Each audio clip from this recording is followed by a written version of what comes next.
जीवन से जरूरी क्रांतिकारी जय भीम नमस्ते। सभी सब्सक्राइबर और भारत के सभी लोगों को नेहा भारती की ओर से सादर नमोधाय जय भीम। आइए संविधान नामा के एपिसोड नंबर 45 पर बात करते हैं। एपिसोड नंबर 45 में हम बजट के बारे में बात करेंगे। बजट से किस प्रकार कार्य किया जाता है और यह सरकार का लेखा जोखा है। सरकार एक साल में क्या क्या काम की, योजनाओं पर कितना लागू किया, कितना खर्च किया, कितना उसे जो है योजनाओं में फिर राशियां घटी बढ़ी, उन सब के लिए अलग अलग जो है हमारा संविधान प्रावधान करता है। इन्हीं सब पर हम बात करेंगे। आइए बजट के बारे में संक्षिप्त जानकारी। वित्तीय विषयों के संबंध में प्रक्रिया, वित्तीय विषयों के संबंध में प्रक्रिया के बारे में बात करेंगे और यह अनुच्छेद 112 से 117 तक संविधान में प्रावधान किया गया है। संवैधानिक भाषा में बजट को वार्षिक वित्तीय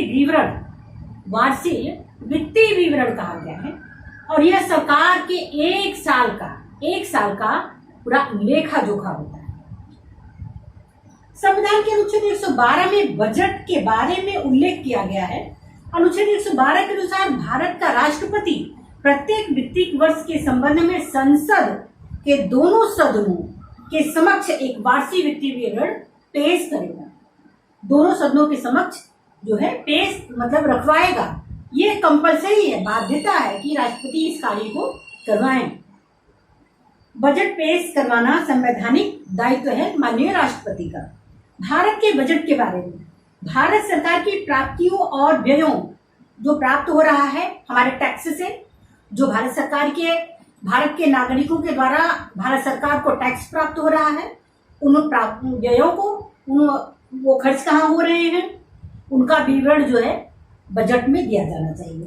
बजट में अनुमानित खर्च दो प्रकार के होते हैं, दो भागों में दिखाया जाएगा। नंबर 1, भारत की संचित निधि, जो संचित निधि है, धन है, भारित व्यय, उस पर जो रिस्पॉन्सिबिलिटी है उस जो है धन पर। और नंबर 2, भारत की संचित निधि से किए जाने वाले अन्य खर्चों की पूर्ति के लिए अपेक्षित राशियां। आइए जानते हैं भारत की जो संचित निधि है उस पर भारित व्यय किन किन लोगों पर खर्च किया जाना चाहिए, क्या किए जाने का प्रावधान भारत का संविधान करता है। नंबर 1, भारत के राष्ट्रपति के वेतन और भत्ते और अन्य खर्चे, राज्यसभा लोकसभा के पदाधिकारियों के वेतन भत्ते, ऐसे कर्ज जो भारत सरकार पर दायित्वाधीन है। सुप्रीम कोर्ट के माननीय न्यायाधीश का वेतन और भत्ते, भारत के नियंत्रक और महालेखा परीक्षक, फेडरल न्यायालय के जजों के वेतन और भत्ते, किसी न्यायालय के मध्यस्थ न्यायाधिकरण निर्णय, आज्ञप्ति या पंचाट के भुगतान के लिए अपेक्षित राशि। 6, इस भारतीय संविधान द्वारा संसद द्वारा भारित या घोषित किया गया कोई अन्य खर्च भी भारत की संचित निधि पर व्यय होगा। जो सरकार अपने तहत जो है कोई अन्य खर्च भी भारत की संचित निधि पर जोड़ सकती है। एक सवाल दिमाग में आ रहा है भारत के सम्मानीय नागरिक, भारत का संविधान हमारे जो टॉप के पदाधिकारी हैं, माननीय राष्ट्रपति, माननीय सुप्रीम कोर्ट के न्यायाधीश, फेडरल न्यायालय के महालेखा नियंत्रक परीक्षक, भारत के नियंत्रक महालेखा परीक्षक और भी कई लोग हैं जिनके खर्चे को संचित निधि से वेतन और भत्ते और भी खर्चे जो है वो व्यय किया जाता है। तो हम अपनी माननीय सरकार से अपील करते हैं, जब हमारा संविधान टॉप के अधिकारियों को ये सुविधाएं उपलब्ध कराता है तो हमारे भारतीय नागरिकों को भी ये सुविधाएं मिलनी चाहिए। उन्हें पेंशन, उन्हें वेतन, उन्हें भत्ते और उनके जो और भी मेडिकल खर्चे हैं, उन सब के लिए हम विनम्र अपील करते हैं कि भारत सरकार इसकी व्यवस्था करे।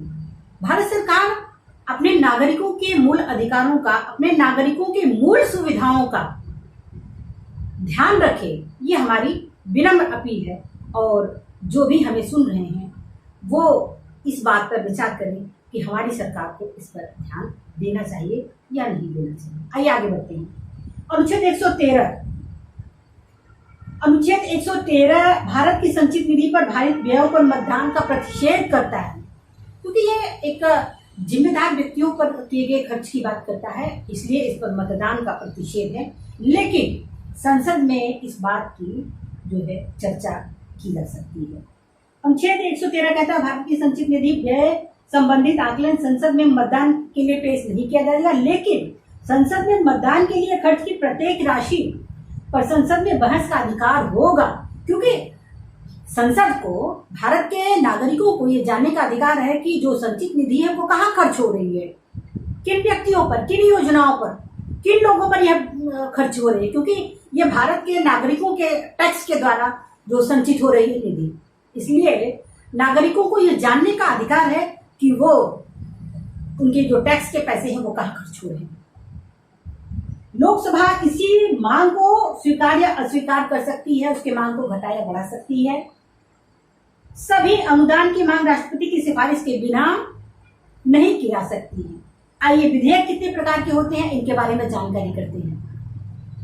विधेयक, विनियोग विधेयक वह विधेयक है जब तक यह विधेयक पास नहीं किया जाता भारत की संचित निधि से कोई राशि नहीं निकाली जा सकती है।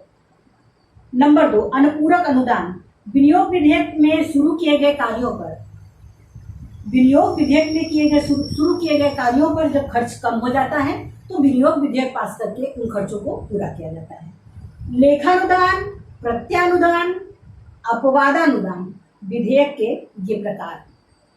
अनुच्छेद, आइए अगला अनुच्छेद 118 क्या कहता है इस पर बात करते हैं।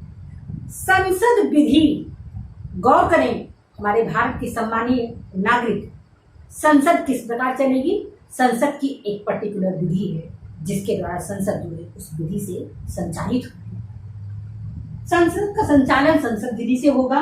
राज्यसभा लोकसभा की कार्यवाही हिंदी या अंग्रेजी में की जा सकती है और विधानसभाओं में जो प्रतिनिधि हैं वो अपनी मातृभाषा में भी अपने विधानसभा अपनी बात को रख सकते हैं मातृभाषा में, विधेयक में, और पार्लियामेंट में हिंदी या इंग्लिश में आप अपनी बातें रख सकते हैं। यह बात हमारा संविधान प्रावधान करता है। आइए अनुच्छेद 121 क्या कहता है। संसद में सुप्रीम कोर्ट और हाई कोर्ट के किसी जज न्यायाधीश के अपने कर्तव्य पालन में किए गए आचरण के विषय में संसद में चर्चा पर रोक लगाता है, क्योंकि ये जिम्मेदार व्यक्ति लोग हैं और विवेकशील व्यक्ति हैं। हम उनसे उम्मीद करते हैं कि वो ऐसा कोई कृत्य ना करें।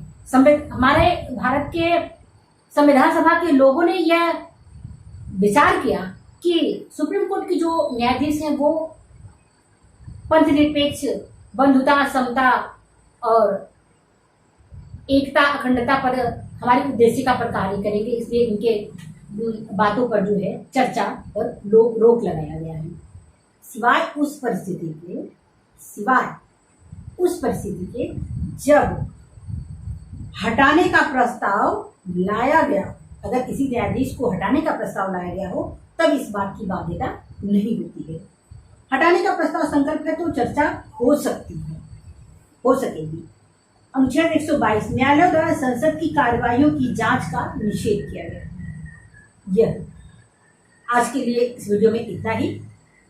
हमारे भारत के सम्मानीय नागरिक, हमारे जो भी वीडियो को देख रहे हैं उनसे विनम्र अपील है, हमने एक साहित्य संसार नाम से विद्वान बहुजन महापुरुषों की बुकशॉप, उससे आप अपने ज्ञान को बढ़ा सकते हैं, विचारों से जुड़े, साहित्य से जुड़े।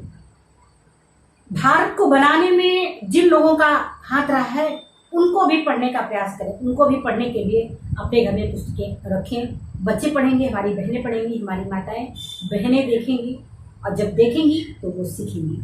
इसी के साथ आज के वीडियो में इतना ही। नमो बुद्धाय, जय भीम, धन्यवाद।